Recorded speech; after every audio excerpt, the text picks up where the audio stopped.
Doctor Zakir Naik তিনি ভারতে কি খিদমত করেছেন? হিন্দুদেরকে সংশয়বাদী বানিয়ে দিয়েছিলেন। তিনি ভারতে এমন কাজ করেছিলেন যে কাজের কারণে ভারত হিন্দু প্রধান দেশ না, হিন্দুদের ভিতর সংশয় তৈরি হয়ে গিয়েছে আসলে আমাদের ধর্ম সত্য না মিথ্যা। ডক্টর জাকির নায়েকের সাথে তো কেউই পারে না। অর্থাৎ ডক্টর জাকির নায়েক ভারতের পুরা হিন্দু গোষ্ঠীর তারুণ্যকে সংশয়ের ভিতর ফেলে দিয়েছিলেন। তো ডক্টর জাকির নায়েক মাশআল্লাহ তিনি উদাহরণস্বরূপ, এখন তো তিনি বলেন না, আগে বলছেন বুকের উপর হাত বাঁধতেন, বুকের উপর হাত বাঁধার কথা বলেছেন। নারী পুরুষের নামাজে কোনো পার্থক্য নাই বলেছেন। ঈদের তাকবীরে 12 তাকবীর দিবেন বলেছেন। এগুলো হলো আমাদের অভ্যন্তরীণ ইখতিলাফ। ভাই নামাজে বুকের উপর হাত বাঁধলেও নামাজ হবে, নাবির উপরে হাত বাঁধলে নামাজ হবে, নাবির নিচে হাত বাঁধলে নামাজ হবে, হাত না বাঁধলেও নামাজ হবে। হাত না বাঁধলেও কি হবে?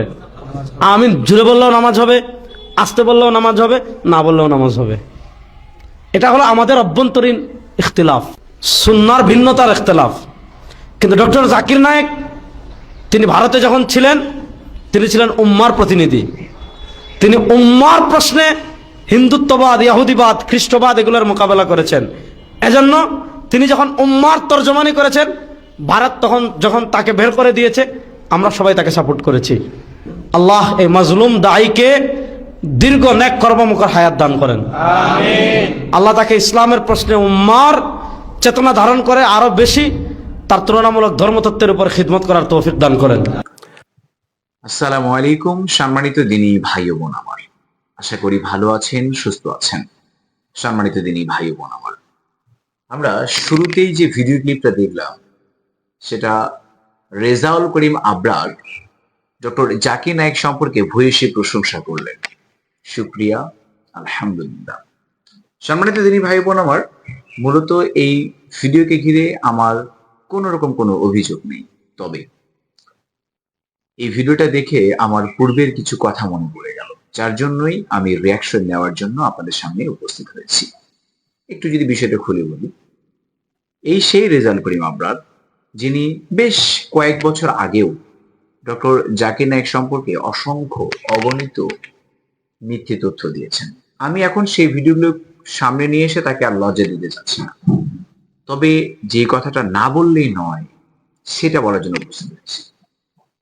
পবিত্র কোরআন এবং মুহাম্মদ সাল্লাল্লাহু আলাইহি ওয়াসাল্লাম তার হাদিস গ্রন্থে যে বিষয়গুলো উল্লেখ করেছেন সেটা হচ্ছে, কারো মিথ্যাবাদী হওয়ার জন্য এটাই যথেষ্ট, সে যখন কোনো কিছু শুনলো অতঃপর সেই শোনা কথাটাই মানুষকে বলে বেড়ালো, এটা যথেষ্ট ছিল মিথ্যাবাদী হওয়ার জন্য। তো রেজাউল করিম আবরার সাহেব ইতিপূর্বে অসংখ্য বক্তব্য দিয়েছেন ডক্টর জাকির নায়েক সম্পর্কে, যার প্রত্যেকটা বক্তব্য এখন মিথ্যা প্রমাণিত হচ্ছে। তার মানে পূর্বে তিনি যে বক্তব্যগুলো দিয়েছেন সেই বক্তব্যগুলোর যে তথ্যগুলো ছিল, এই তথ্যগুলো কোনো অথেন্টিক ওয়েতে ছিল না। আমি পূর্বের কোনো কিছুই এখন আপনার সামনে উপস্থিত করতে চাইছি না, কারণ সম্ভবত তিনি নিজেকে শুধরে নিয়েছেন। আমি দোয়া করি আল্লাহ মহান রব্বুল আলামিন যেন আমাদের প্রত্যেককে শুধরে নেওয়ার তৌফিক দান করে, আমরা যারা অনুমান ভিত্তিক কথা বলি। আসুন এখন শুধু রেজাউল করিম আবরার যে বিষয় নিয়ে কথা বলে, এই বিষয়টি কিন্তু মোটে এমন নয়। আমি আপনাকে দেখাবো আরো কয়েকজন আলেমকে, কয়েকজন দরকার নেই, আর একজন আলেমকে দেখাই। তিনি হচ্ছেন এনায়েতুল্লাহ আব্বাসী।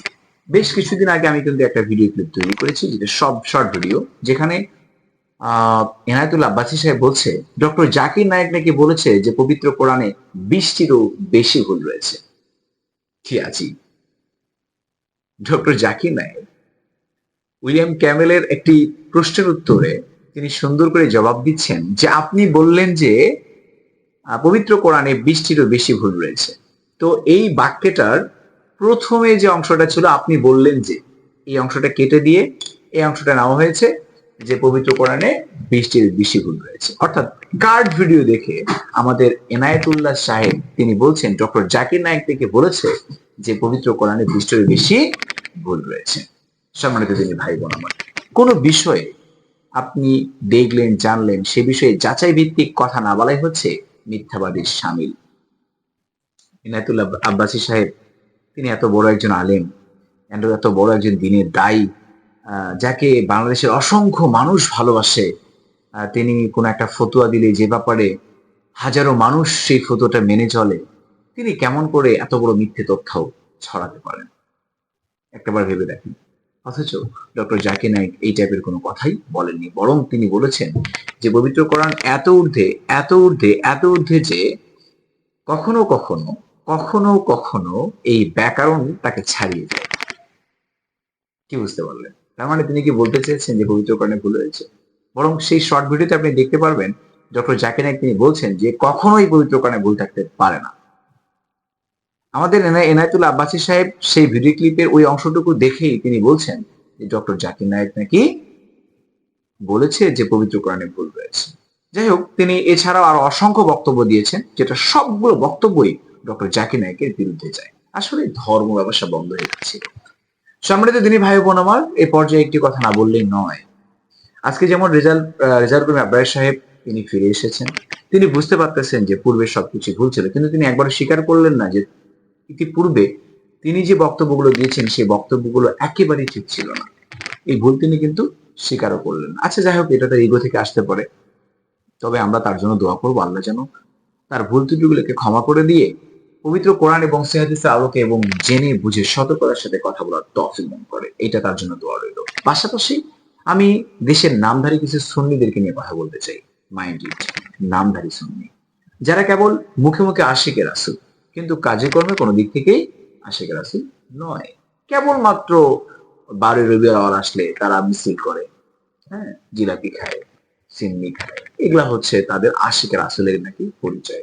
অথচ আপনি দেখবেন যে ওই 12 রবিউল আউয়ালের ফজরের সালাতও কিন্তু জামাতে অথবা ঘরে কোথাও এককভাবে হয়নি। এটা আপনি দেখতে পারবেন। এটা আমাকে প্রুফ দিতে হবে বিষয়টা কখনই এমন নয়, বরং আপনি আপনার বাড়ির পাশের যে নিজেকে আশিক রাসূল দাবি করছে, আপনি যদি তার দিকে খেয়াল করেন তাহলেই বুঝতে পারবেন। যাই হোক, এ পর্যায়ে আর কথা না বাড়িয়ে মহান রবের কাছে প্রার্থনা করছি, যারা আমরা না জেনে, অনেক সময় বুঝে শুনেও, অনেকেই না জেনে আবার অনেক সময় বুঝে শুনেও মানুষের বিরুদ্ধে কথা বলি, আল্লাহ যেন আমাদের এই সমস্ত এই অভ্যাসগুলো থেকে দূরে রাখে, পাশাপাশি জেনে বুঝে কথা বলার তৌফিক দান করে। আল্লাহ যেন আমাদের প্রত্যেককেই সেই পথে চলার তৌফিক দান করে যে পথে মুহাম্মদ সাল্লাল্লাহু আলাইহি ওয়াসাল্লাম চলার মতো ব্যবস্থা করে দিয়েছেন। আর আজকে ভিডিওটা আমরা এখানেই শেষ করব। কথা না বাড়িয়ে মহান রবের কাছে প্রার্থনা করবো, আল্লাহ যেন আমাদের প্রত্যেককেই পবিত্র কোরআন এবং সহিহ হাদিসের আলোকে চলার তৌফিক দান করে। এই আশা, এই কামনায় আজকে এই ভিডিওটা আমরা এখানেই শেষ করছি। আবার দেখা হবে ইসলামিক নতুন কোনো ভিডিওতে ইনশাআল্লাহ। ততক্ষণ পর্যন্ত মহান রব আমাদের প্রত্যেককেই ভালো রাখুন, সুস্থ রাখুন। আসসালামু আলাইকুম ওয়া রাহমাতুল্লাহি ওয়া বারাকাতুহু।